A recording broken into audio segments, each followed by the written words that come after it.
A 6-year-old girl is found dead inside her own home. A ransom note demands money, but the child is never taken. The house is full of people. The crime scene is never sealed. And the truth? It may have been lost forever before police even arrived. This is not just a murder case. This is a crime wrapped in mistakes, secrets, and one question that still terrifies investigators. Who killed JonBenét Ramsey? Before we talk about suspects, before we talk about theories, there's something you need to understand.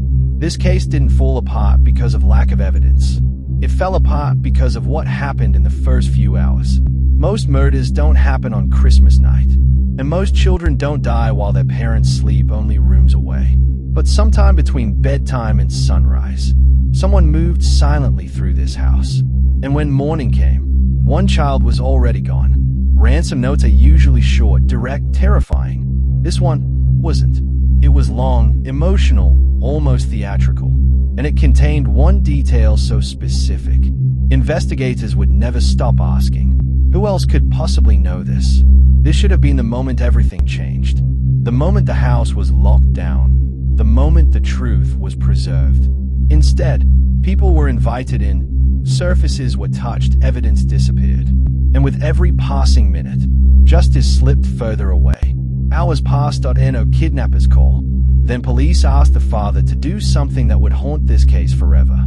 They asked him to search the house. One more time, and in a dark basement room. The case is no longer about kidnapping. What the autopsy revealed would shock even seasoned investigators. Because this wasn't a quick death, and it wasn't accidental. It was violent. It was deliberate. And it raised a terrifying possibility. The killer had time.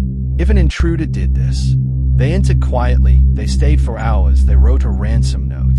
And then, they vanished. No witnesses. No confession. Just one unanswered question. Why risk everything and take nothing? When police couldn't find the killer outside the home, they began looking inward. At the parents. The brother. Every word, every tear, every pause. And soon, the family wasn't just grieving. They were on trial in the court of public opinion. Years later, science would offer one last hope. DNA that didn't belong to the family. A clue that could finally end the debate. But instead of answers, it opened an entirely new mystery. Before we go any further, if stories like this matter to you, if you believe every victim deserves answers, please subscribe to Crime HQ. New cases, deep investigations, no distractions.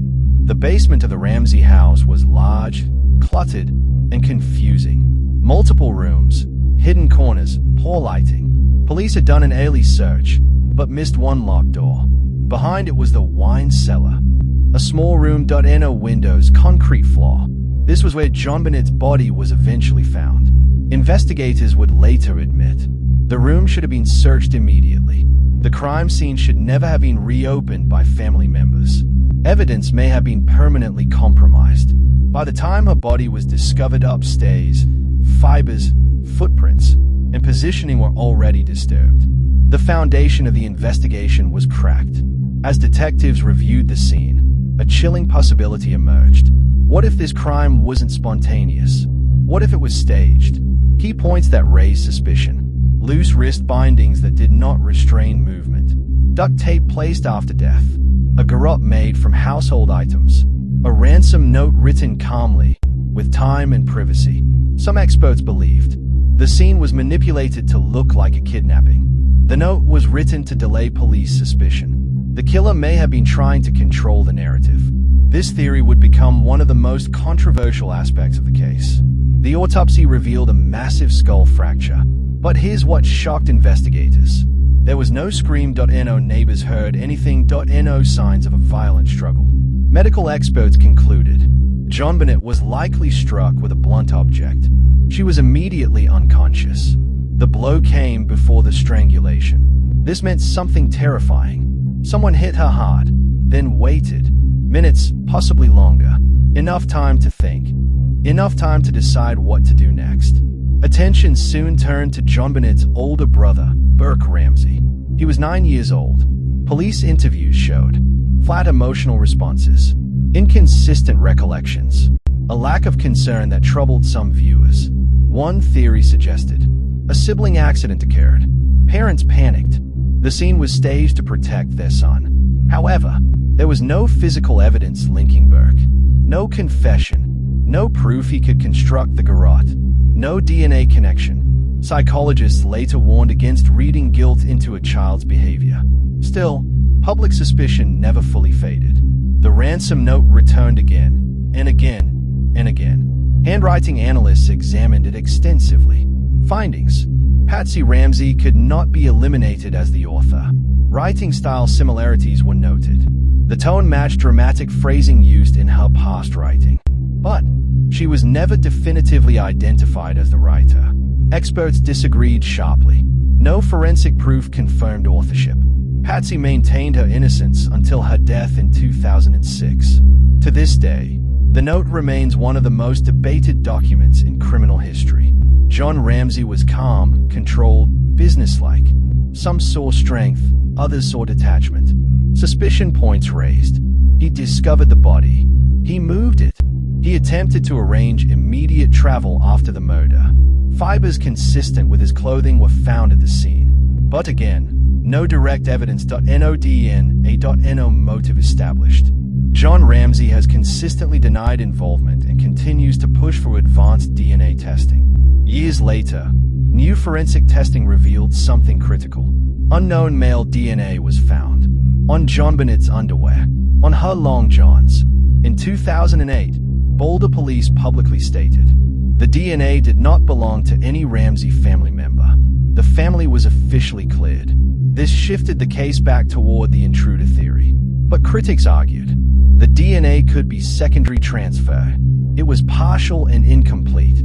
It did not conclusively identify a killer. Instead of answers, the DNA created a deeper divide. If an intruder committed this crime, they would have entered quietly, navigated a large, unfamiliar house, spent hours inside, written a ransom note, killed the child, left undetected. No neighbors reported seeing anything. No footprints outside. No clear entry point. Yet the DNA suggests someone else was there. A ghost inside the house. In 1999, a grand jury reviewed the case. They voted to indict John and Patsy Ramsey, but prosecutors refused to proceed. Why? They believed they could not prove the case beyond reasonable doubt. The indictment remained sealed for years, fueling public outrage and speculation. When it was finally revealed, it showed. The jury believed JonBenét was endangered, but did not identify who caused her death. Even the legal system couldn't agree on the truth. Someone knows what happened that night. The strongest modern evidence in the JonBenét Ramsey case is unidentified male DNA. It was found on JonBenét's underwear, on her long johns, in locations consistent with contact during the crime. This DNA did not match John Ramsey, Patsy Ramsey, Burke Ramsey. In 2008, Boulder police publicly cleared the family based on this evidence. But here's the problem. The DNA is partial, mixed, extremely small in quantity. Some experts believe it proves an intruder was present. Others argue it could be secondary transfer, DNA left by a factory worker, a store clerk, or someone who handled the clothing before JonBenét ever wore it. The case now hinges on a microscopic trace that may, or may not, belong to a killer. In recent years, cold cases across America have been solved using genetic genealogy, the same technique that identified the Golden State Killer. The question is obvious. Why hasn't it worked here? The answer is complicated. The DNA sample is too limited. It may not meet the quality threshold. Legal and jurisdictional issues slowed testing for years. John Ramsey has repeatedly called for independent testing, outside agencies, full use of modern forensic tools. As of now, no confirmed genetic genealogy match has been announced. Time, once again, is the enemy. Over the years, dozens of suspects have been investigated. One of the most talked about was Gary Oliva, a convicted sex offender living near the Ramsey home at the time. He made disturbing statements. He had a fixation on JonBenét, but his DNA did not match. No physical evidence linked him to the crime. Another name was Michael Helgoth, who reportedly owned items similar to those used in the crime. He died by suicide in 1997. Again, no DNA match, no confirmed connection. Each suspect followed the same pattern: suspicion, media frenzy, elimination, and the killer remained invisible. Nearly every modern investigator agrees on one thing: this case was damaged in the first 24 hours. Key failures: the house was not secured. Friends were allowed inside. Evidence was contaminated. The basement was not fully searched.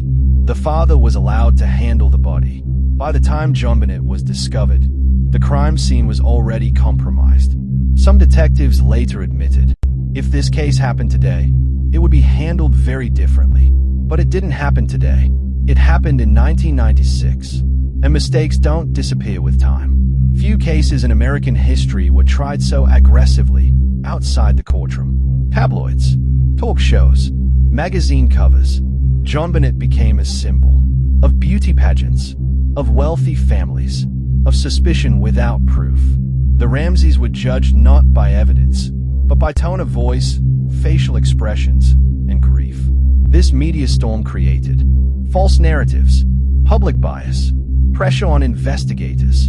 In many ways, the case stopped being about solving a crime and started being about choosing sides. Most modern investigators now agree on a few points. JonBenét was attacked inside the home. She was struck first, then strangled. The crime took time. The ransom note was written after she was incapacitated or dead. The scene was staged to some degree. Where they disagree: who did it? Why?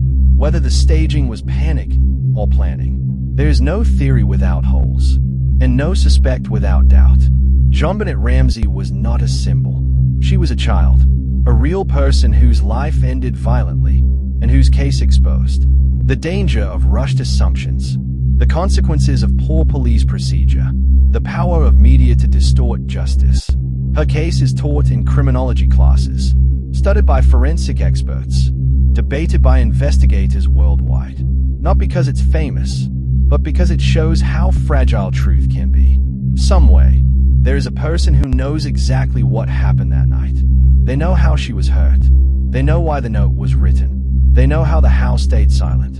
And until that person is identified, this case remains open, not just in police files, but in the conscience of a nation. JonBenét Ramsey was 6 years old, and the truth about her death is still waiting to be spoken. If you believe stories like this should never be forgotten, please subscribe to Crime HQ, because here, every victim matters, and every unanswered question demands to be heard.